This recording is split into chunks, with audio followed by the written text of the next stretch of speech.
আসসালামু আলাইকুম ওয়া রাহমাতুল্লাহি ওয়া বারাকাতুহু। আজ আমরা এই ভিডিওর মধ্যে আলোচনা করব মহানবী সাল্লাল্লাহু আলাইহি সাল্লাম বলেছেন এমন 7টি অপরাধ রয়েছে যে অপরাধগুলো ধ্বংসের কারণ। সুতরাং তোমরা এই 7টি অপরাধ থেকে সর্বদা নিজেদেরকে দূরে সরিয়ে রাখবে। এই অপরাধগুলো কি সেটাই আজকের এই ভিডিওর মধ্যে তুলে ধরার চেষ্টা করব। তো চলেন ভিডিওটি আমরা শুরু করি।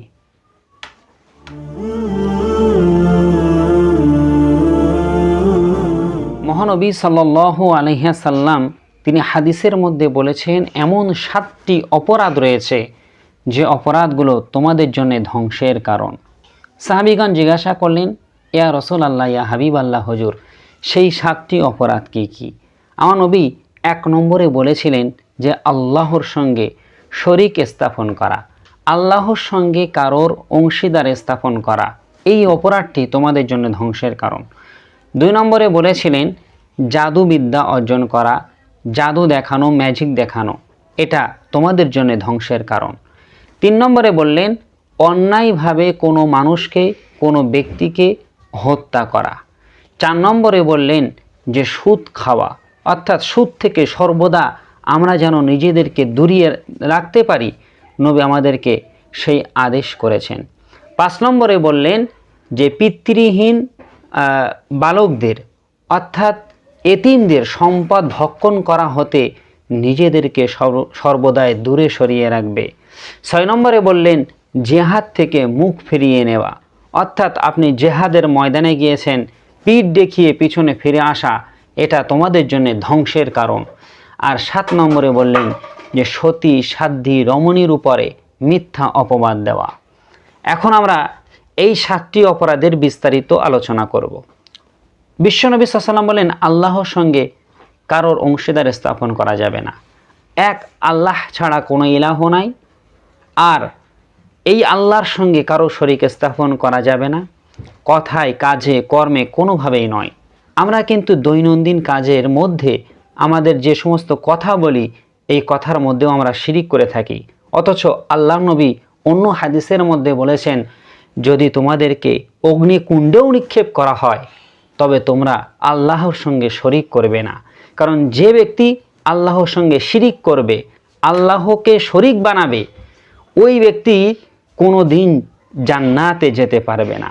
আল্লাহ সমস্ত অপরাধের গুনাহকে মাফ করে দিয়ে থাকেন, কিন্তু শিরিকের গুনাহ আমার আল্লাহ কোনো দিন কোনো সময়ের জন্য মাফ করবেন না।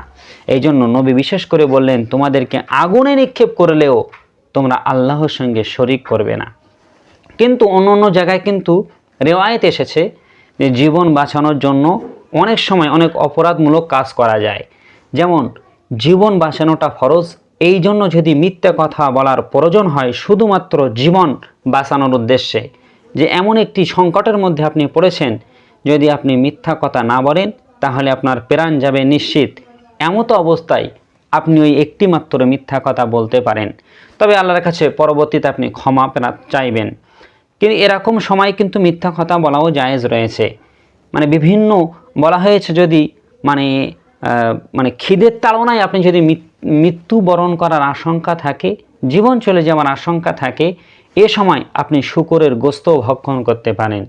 কিন্তু ব্যাপার হলো যে আল্লাহ নবী বলেছেন যে তোমাদেরকে যদি মেরেও ফেলা হয়, জ্বলন্ত অগ্নিকুণ্ডেও যদি তোমাদেরকে নিক্ষেপ করা হয়, তবে তোমরা আল্লাহর সঙ্গে কারো শরীক স্থাপন করো না। তাহলে এটা কত বড় ভয়ঙ্কর। কিন্তু এইটা আমরা আমাদের কথার মধ্যে দৈনন্দিন এই রকম শিরিক করে থাকি, অথচ যেটা আমরা জানিও না। কিন্তু যে ব্যক্তি শিরিক করবে ওই ব্যক্তি কিন্তু কোনোদিন জান্নাতে যেতে পারবে না। তো কি কথার দ্বারা আমরা আল্লাহর সঙ্গে শরীক স্থাপন করে থাকি?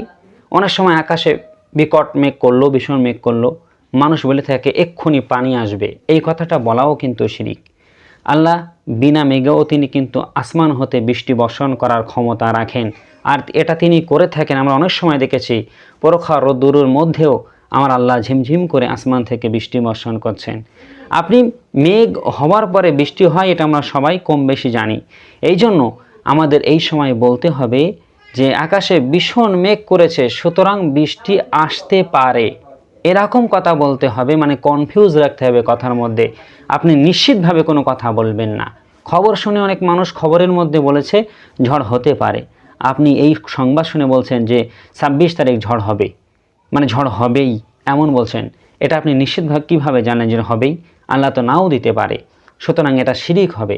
এটা বলতে পারেন যে 26 তারিখ ঝড় হওয়ার আশঙ্কা আছে বা ঝড় হতে পারে, এরকম কথা বলা যাবে। সুতরাং আমরা আমাদের কথা বলার সময় সতর্ক থাকব আর আল্লাহর সঙ্গে কারো শরীক স্থাপন করব না। 2 নম্বরে নবী বললেন জাদুবিদ্যা অর্জন করা।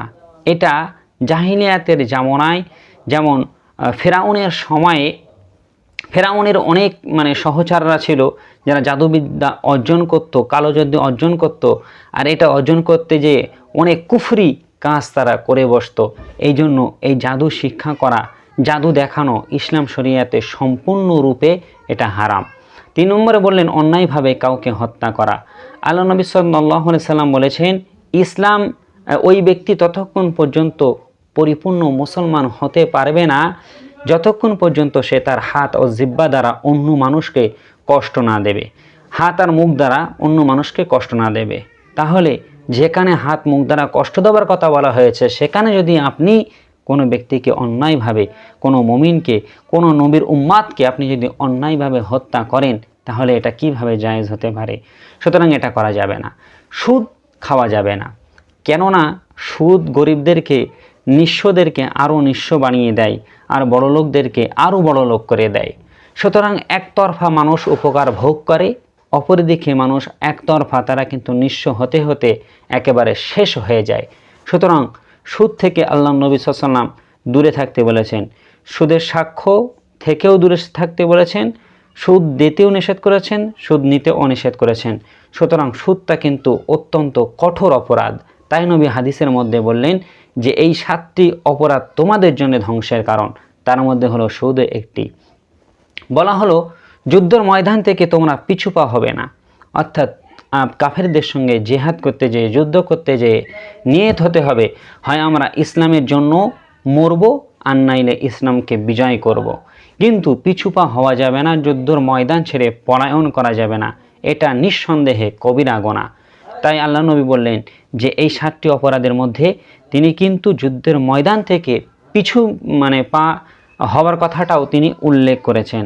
আর 7 নম্বরে নবী করিম সাল্লাল্লাহু আলাইহি ওয়াসাল্লাম তিনি পরিষ্কারভাবে জানিয়ে দিয়েছেন যে তোমরা সতীসাধ্যী নারীর উপরে ব্যভিচারের অপবাদ বা কোনো অপবাদ দেবে না। যে নারীর চরিত্র সত্যই পবিত্র, ওই নারীর উপরে যদি আপনি মিথ্যা অপবাদ দেন, সমাজে তাকে বদনাম করার জন্যে আল্লাহর দরবারে একদিন আপনাকে এর জন্য জবাবদিহি হতে হবে। আর আল্লাহর কাঠগড়ায় দাঁড়াতে হবে, সেদিন আল্লাহর সম্মুখে আপনি কোনো জবাব দিতে পারবেন না।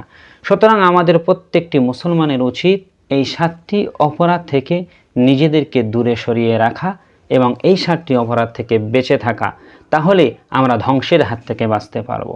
তো এই ছিল হাদিসের ব্যাখ্যা। যদি এই ভিডিওটি দেখে আপনাদের ভালো লাগে, অবশ্যই ভিডিওতে একটি লাইক করবেন, আর এই চ্যানেলে নতুন হলে অবশ্যই চ্যানেলটাকে সাবস্ক্রাইব করবেন। ইনশাল্লাহ অন্য কোনো দিন আপনাদের সাথে আবার দেখা হবে। আল্লাহ হাফেজ।